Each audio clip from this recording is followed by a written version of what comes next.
House Speaker Faustino D., and the honorable members of the House of Representatives, Senate President Pro Tem Sherwin Gatchalian, the Dean of the Diplomatic Corps, the Dean of the Diplomatic Corps and the Apostolic Nuncio to the Philippines, the Most Reverend Charles John Brown, and the Excellencies of the Diplomatic Corps, honorable members of the Cabinet, Manila City Mayor Isko Domagoso, AFP Chief of Staff General Romeo Browner and the Major Service Commanders, PNP Chief General Jose Melencio Nartates Jr., Philippine Coast Guard Commandant Admiral Ronnie Hill Gavan, First Lady Luis Araneta Marcos, my fellow workers in government, other distinguished guests, ladies and gentlemen, isang magandang araw po sa inyong lahat. Please.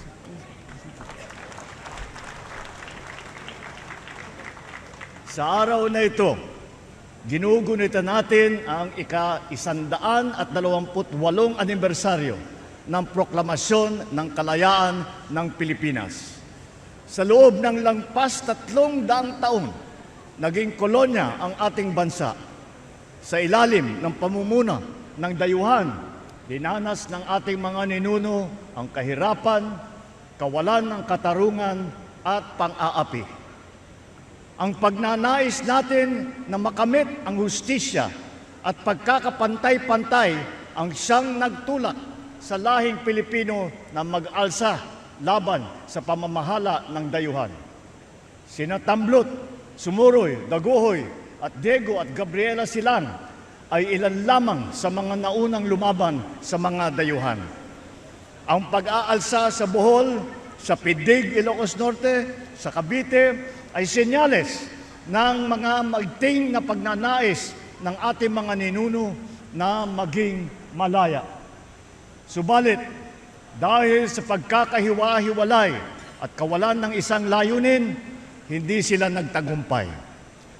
Sa ilalim ng katipunan, nagawa ni Gat Andres Bonifacio at ng mga katipunero na pag-isahin ang bayan tungo sa isang adhikain at isang laban. Ipinagpatuloy ni General Emilio Aguinaldo ang pakikibaka at tangan lamang ang pananampalataya, pagmamahal at kabayanihan, itinaas ang ating watawat sa Kawit, Cavite na makasaysayang araw noong itong 1898. Dito, ipinahayag natin sa buong mundo ang hangarin nating mamuhay bilang isang malaya at nagsasariling bansa. Mula sa araw na yun, itinatag natin ang Republika ng Pilipinas. Naitayo natin ang mga institusyon na nagsisilbi sa mamamayan at nabigyan tayo ng pagkakataon hubugin ang ating kinabukasan. Matapos ang mahigit 1 siglo mula nang makamit natin ang kalayaan, ano na ang nagawa natin sa kalayaang kanilang ipinaglaban? Sapagkat hindi sapat na lingunin lamang natin ang nakaraan, kailangan magsilbing pundasyon ang mga aral nito sa ating kasalukuyan at sa ating kinabukasan. Ang ating kasaysayan ay nagturo sa atin na sa pagkakaisa lamang makakamit ang kasarililan. Na ang tunay na mga pinuno ay yung nagsasakripisyo ng sariling interes para sa ikabubuti ng bayan. Na ang kalayaan ay dapat na inaalagaan. Gamitin natin ang mga aral na ito upang mapaunlad ang ating bansa at mapalawig ang ating kasarililan. Maraming hamon sa ating kalayaan at kaunlaran. Nandyan ang mga katiwalian, pagkakakanya-kanya at kahirapan. Nandyan din ang mga pandaigdig na kaganapan at banta ng tinatawag na climate change at kalikasan. Ngunit sa kabila ng mga ito, nananatili ang aking paniniwala at pag-asa sa galing, sipag at kabutihan ng ating lahi, ng lahing Pilipino.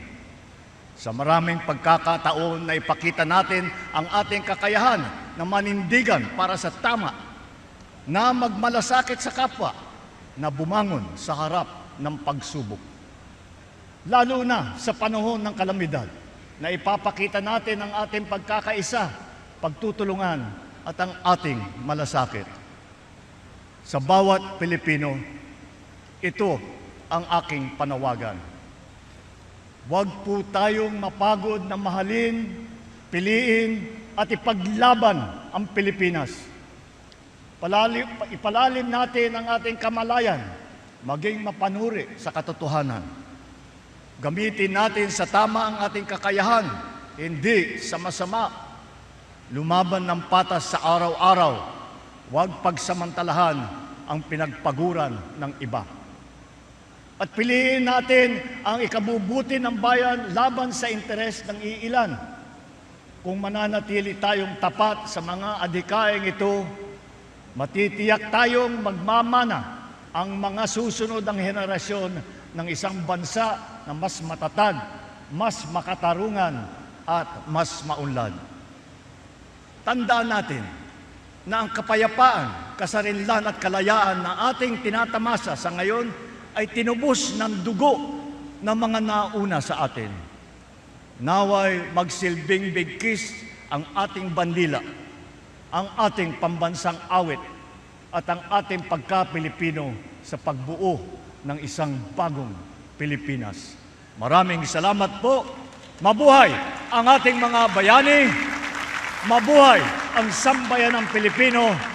Mabuhay ang Republika ng Pilipinas.